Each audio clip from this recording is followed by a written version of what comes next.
Assalamualaikum warahmatullahi wabarakatuh.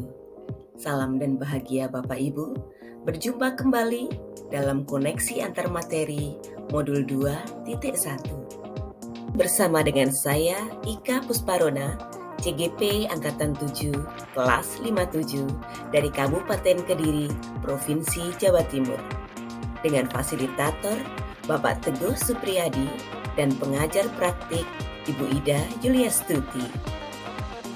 Bapak dan Ibu guru hebat, mengawali perjumpaan kita kali ini akan saya paparkan simpulan dari modul 2.1. Modul 2.1 membicarakan tentang pembelajaran untuk memenuhi kebutuhan murid, yaitu pembelajaran berdiferensiasi yang memiliki pengertian usaha guru untuk menyesuaikan proses pembelajaran di kelas untuk memenuhi kebutuhan belajar individu murid.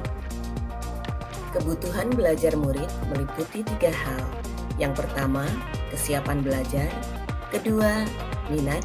Ketiga, profil belajar. Untuk menentukan tingkat kesiapan belajar murid, berikut beberapa contoh perspektif yang terdapat dalam equalizer yang diperkenalkan oleh Tomlinson. Yang pertama, mendasar transformatif. Kedua, konkret abstrak.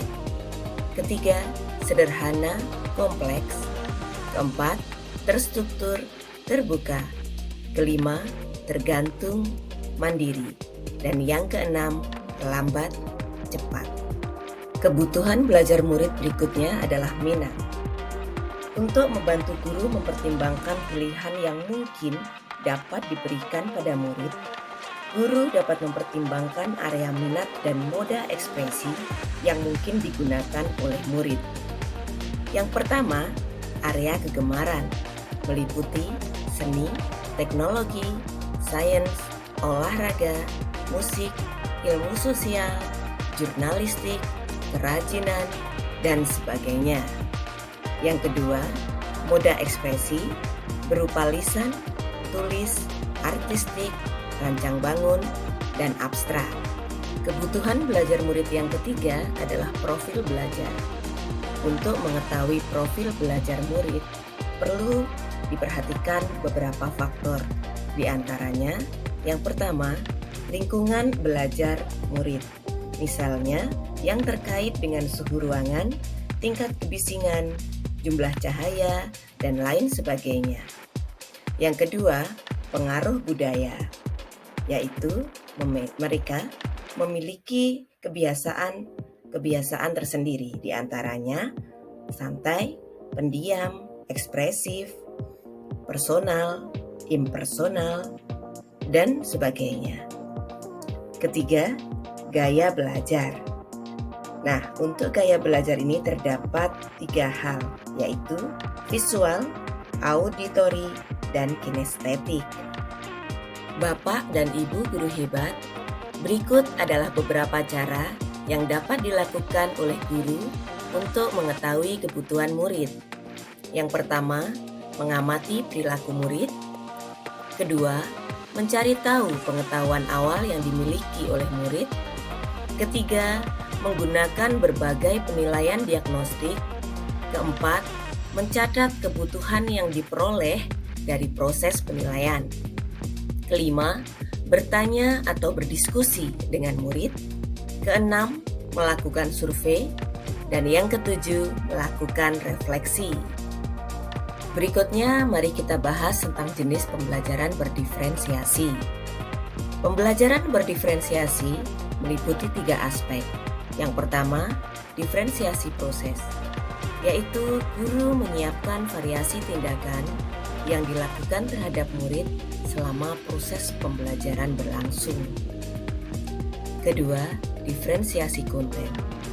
Hal ini terlihat apabila guru memberikan berbagai pilihan terkait materi yang menjadi tujuan pembelajaran. Ketiga, diferensiasi produk, di mana guru memberikan kebebasan dalam menentukan berbagai macam bentuk karya yang dihasilkan oleh murid. Penilaian yang dilakukan guru dalam pembelajaran berdiferensiasi adalah sebagai berikut. Yang pertama adalah penilaian formatif. Di dalam penilaian formatif ini dapat dilakukan dua asesmen. Yang pertama, assessment for learning, yaitu penilaian yang dilakukan selama berlangsungnya proses pembelajaran. Dan biasanya, assessment ini digunakan untuk melakukan perbaikan proses belajar mengajar. Sehingga, assessment ini biasa disebut juga dengan penilaian yang berkelanjutan. Yang kedua adalah assessment as learning, yaitu penilaian sebagai proses belajar dan melibatkan murid secara aktif dalam kegiatan penilaian tersebut. Penilaian yang kedua adalah penilaian sumatif atau biasa disebut juga dengan assessment of learning. Dalam penilaian ini dapat dilakukan dengan dua cara, yaitu memberikan soal tertulis atau menilai produk yang dihasilkan oleh murid. Bapak dan Ibu guru hebat, demikianlah simpulan dari modul 2.1. Selanjutnya, mari kita simak bersama bagaimana penerapan pembelajaran berdiferensiasi di kelas. Langkah-langkah pembelajaran yang dapat dilakukan guru dalam penerapan pembelajaran berdiferensiasi adalah sebagai berikut. Yang pertama, menentukan tujuan pembelajaran, dan guru harus mengomunikasikan tujuan pembelajaran kepada murid. Hal ini dilakukan agar guru dan murid sama-sama memiliki komitmen untuk mencapai tujuan pembelajaran yang diharapkan. Langkah kedua, guru melakukan analisis kebutuhan belajar murid. Data yang diperoleh guru dalam menganalisis kebutuhan belajar murid akan dijadikan acuan untuk membuat strategi pembelajaran. Langkah yang ketiga, yaitu membuat strategi pembelajaran. Strategi yang dilakukan atau dirancang oleh guru harus dapat mengakomodasi semua kebutuhan belajar murid. Langkah keempat adalah membuat rancangan penilaian. Rancangan penilaian yang dibuat oleh guru harus disesuaikan dengan strategi pembelajaran yang dilaksanakan dan juga tujuan pembelajaran yang ingin dicapai. Langkah berikutnya yaitu melakukan refleksi. Refleksi sangat penting dilakukan untuk mengetahui sejauh mana tingkat keberhasilan atau capaian tujuan pembelajaran yang sudah dilaksanakan. Selanjutnya, dari refleksi ini akan dapat ditentukan bagaimana langkah tindak lanjut yang akan dilakukan oleh guru.